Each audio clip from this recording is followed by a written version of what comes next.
Anthony, the Fresh Art Fair has grown year after year and has achieved great success across the region.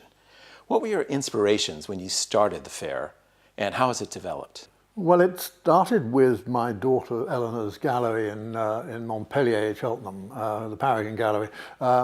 She launched that 6 years ago and pretty soon started to do art fairs of her own in London and Edinburgh and Bristol. And it wasn't very long before we realised that there was an opportunity being missed in the Cotswold region. So we thought we'd do our own fair, and so far we're very pleased with the outcome. We brought in 4,300 visitors on the first fair in 2017, 5,000 on the second, and saw an increase in art sales of about 40%. So it's going in the right direction. And what happens on the day at the fair? Well, essentially, you have to see it as a big exhibition of mainly contemporary art.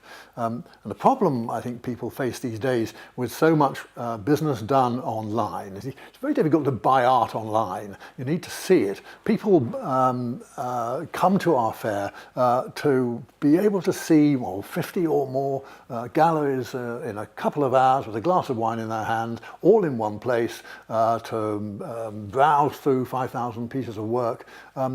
It's a very easy way to choose and buy art. And what's the secret to the fair's success? I see it as a three-legged stool, and if we get one element wrong, one leg wrong, it'll fall over.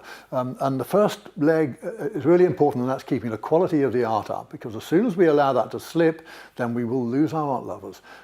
The second one is marketing, often the case, but in this case it's about bringing in the sort of people, art lovers, that our exhibitors want to see and meet and do business with. And the third one is equally important, and that's keeping our costs to exhibitors as low as possible, because if we're too greedy, if we take too much money from them, then they will fail to make a profit, in which case we have no exhibitors. So, those are the three key things.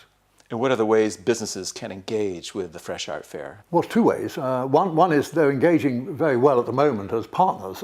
We have a number of business partners and a number of art organisation partners like the Royal Academy in Bristol and the Ashmolean in Oxford.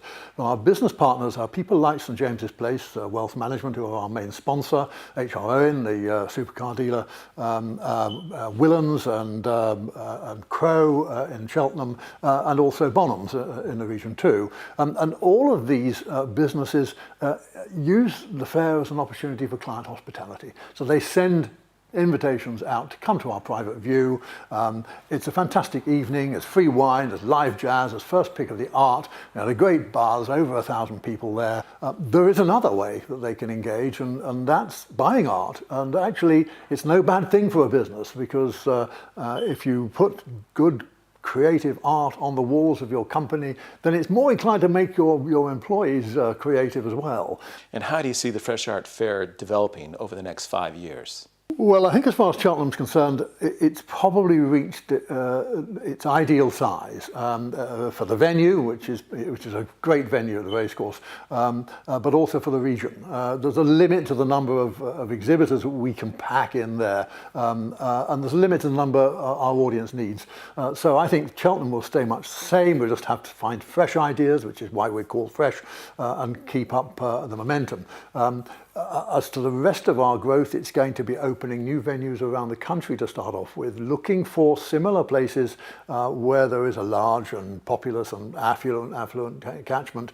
And we're opening our first new venue, in fact, in Ascot, at the racecourse in Ascot in September this year, and there will be others as time goes on.